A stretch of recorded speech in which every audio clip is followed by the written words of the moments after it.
Hey everyone, this time we're going to be talking about Final Fantasy V. The version of the game I'm playing today is the PlayStation version, so it's not going to look as good as the Pixel Remaster, depending on your thoughts on the Pixel Remaster, that is, of course. I've just always liked the more retro feel, and I just think that they probably shouldn't be messing with the pixels at all. Just let the artwork be the way it was. That's a story for a different time altogether. Anyway, there's some weird stuff in this, mostly concerning like the translations and everything like that. But, that's just kind of the way stuff like this goes. So the first time I ever played this game was on a ROM back in the, oh gosh, I want to say like the mid 90s. I think I was going into high school at the time, so let's say like 97 or 98 is when I first played this. I might be wrong, but it doesn't matter to most people.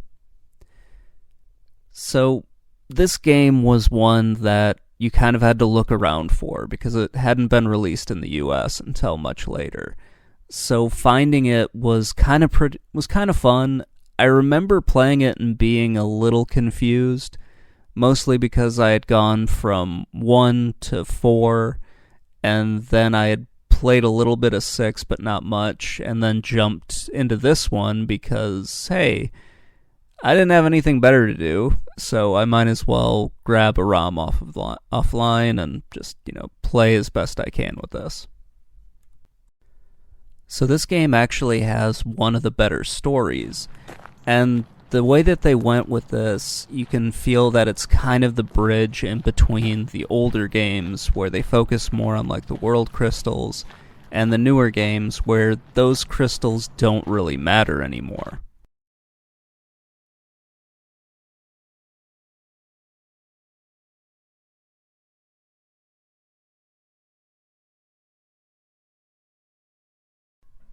And in fact, as we get more into this story, you see that the world crystals just don't really play much of a factor.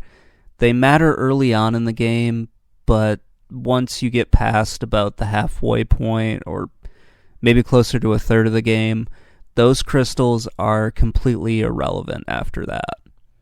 They are basically part of a curse that holds the big bad guy in place, and through his manipulations, he causes the world that they're on to break their crystals and set him free.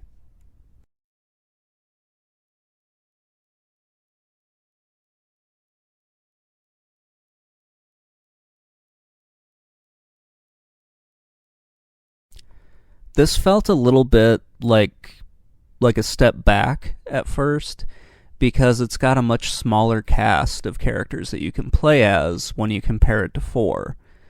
I still like this story a little bit more than 4 because I think they do more with what they have than 4 did.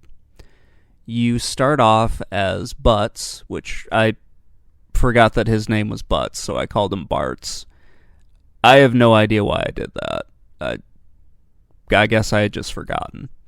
But anyway, you start out as Butts, and you meet all the other characters. So Ferris, Rena, and Golf. I have no idea if that's how you pronounce his name or not. That's just how I've always pronounced it.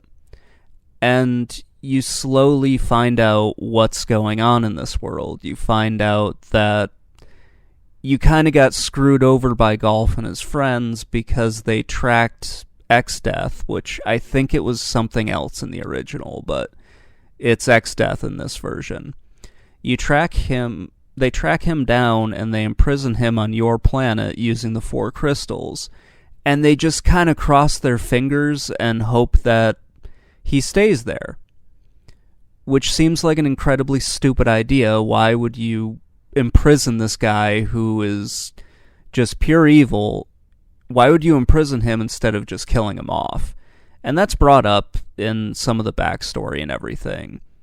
But they don't really resolve it. Whatever, though. It's not that important.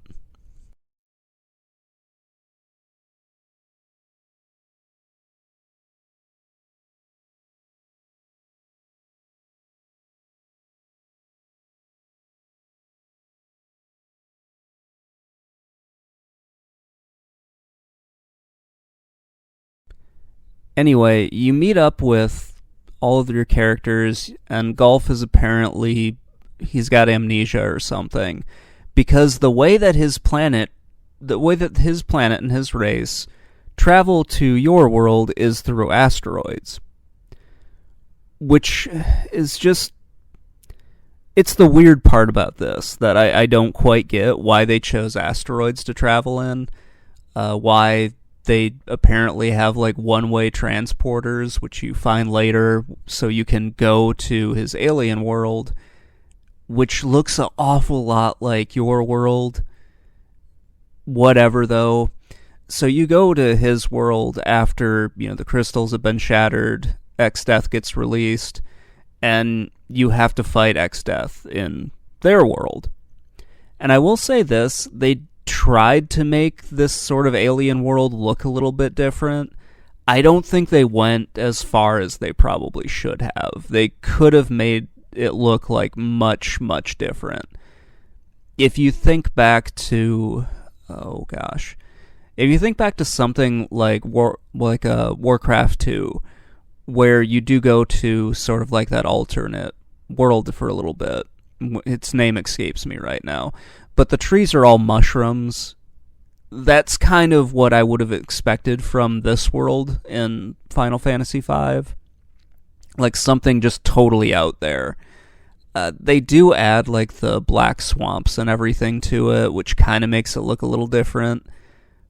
But I wish they had gone further. The monsters look different, which is always a good thing, but just the overall environment, I feel like they could have changed that around to make it look much different than what it is.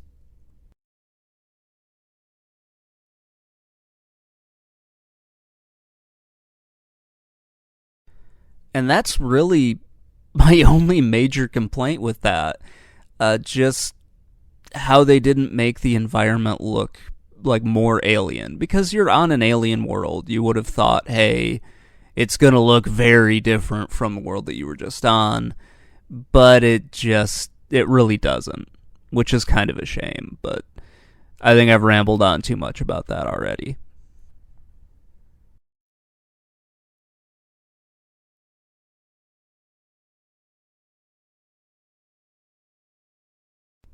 So your three characters meet back up with Golf and his daughter or granddaughter.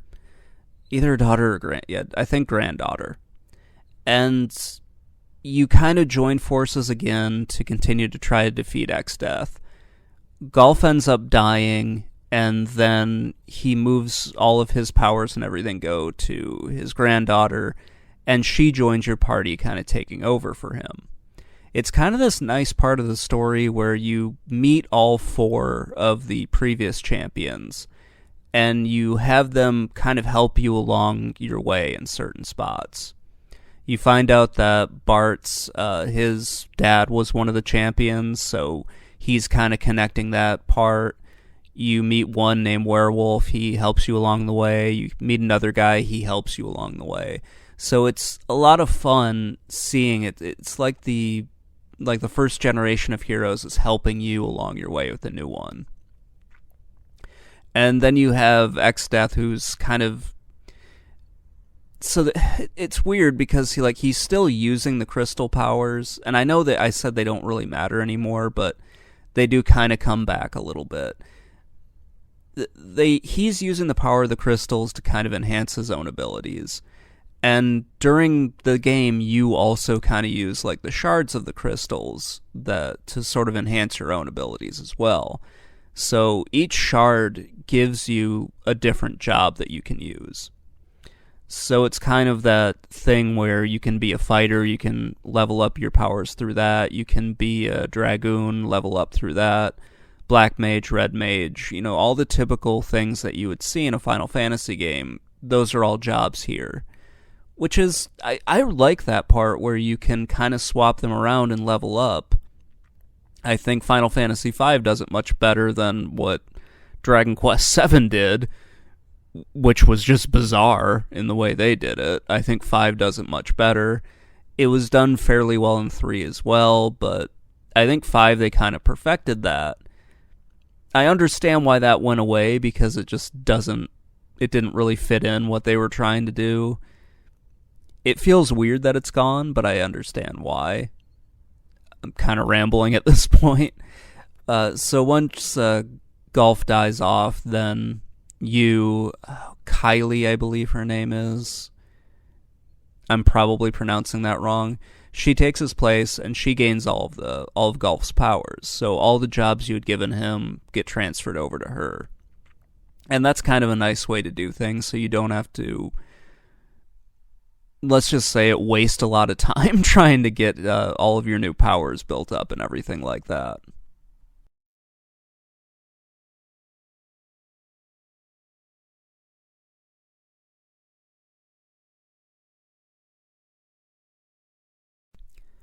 What I really like about this game is just the way they set up the narrative and everything. There are parts in it that I find kind of stupid, but those parts are pretty simple. The game moves along pretty quick for an RPG. It's maybe I'm kind of clouded by what's going on here, or at least what's been going on with modern RPGs. I might be a little bit clouded by that. You're not gonna be sitting here playing this for like 100 hours or something crazy like that, unless you really want to. This is one of those that's, just gonna kind of take however long you need to take it. So like less than 20, you should be good to go.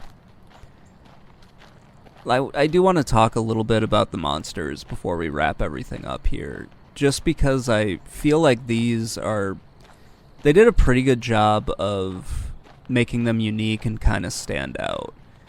It doesn't feel as good, but there is still like some connective tissue between the other Final Fantasy games. So when you play a Final Fantasy game, you usually run into at least a handful of the same monsters. You run into your imps, your zombies, blah blah blah blah blah. It's fine and everything. I feel like with each one, they kind of try to make just the style and everything unique. Especially early on, they tried to really make each one feel a little bit different. It kind of feels like and this is probably wrong, but it kind of feels like they were towing the line between what Dragon Quest was doing, where Dragon Quest has like that unified art style, unified monster style and everything throughout each of its games. And then they were trying to sort of find the area between Dragon Quest and Phantasy Star, where Phantasy Star is everything is alien. Everything is going to look different, it's going to look weird, but they still kept that sort of, they kind of kept that art style and that way of doing things throughout their games as well. And then you come to Final Fantasy, which sort of falls smack dab in the middle. You have some games that lean closer towards the fantasy style of Dragon Quest. And then later on in the series, it leans and sometimes falls off a cliff, but it leans closer to that more alien style in Phantasy Star. I feel like they made some mistakes along the way, where some of the enemies, you look at them and you're just kind of like, I don't even understand how that thing's gonna hurt me. But that's for something different altogether. I feel like they did a pretty good job of making it look different from 4, and it's going to look different from 5. It's going to look different from 6. This is a weird game for me because I like it, but there's so many strange things in it that I just kind of wonder why they went in that direction. So I guess I'll start wrapping this up. This is a really fun game. I feel like if you want to try out the Pixel remaster, this would definitely be a great one to give a go at. It's gonna be a little different, especially if you liked 4 and you really like 6. This one's gonna feel kind of like a step backwards in some ways, but it's still a lot of fun to play. While it isn't necessarily one of the games that I would really go back to, I still prefer both 4 and 5 or 4 and 6 to this one. I like it. It's a fun game. It's not my favorite. It's definitely not my least favorite. But it's got something just sort of unique and special about it that makes it stand out just a little bit. The job system is really cool. I do dig the art style. I do like the fact that they go to a different world in this, even though I think it could have been executed better. Overall, it's just a really fun game to play, and I'm glad I took the time to just sit back and kind of revisit this one, because it's been a while since I played it. Anyway, guys, that's going to wrap it up for me. I hope you enjoyed the video. Please let me know what you think in the comments below, and have a great day, everybody.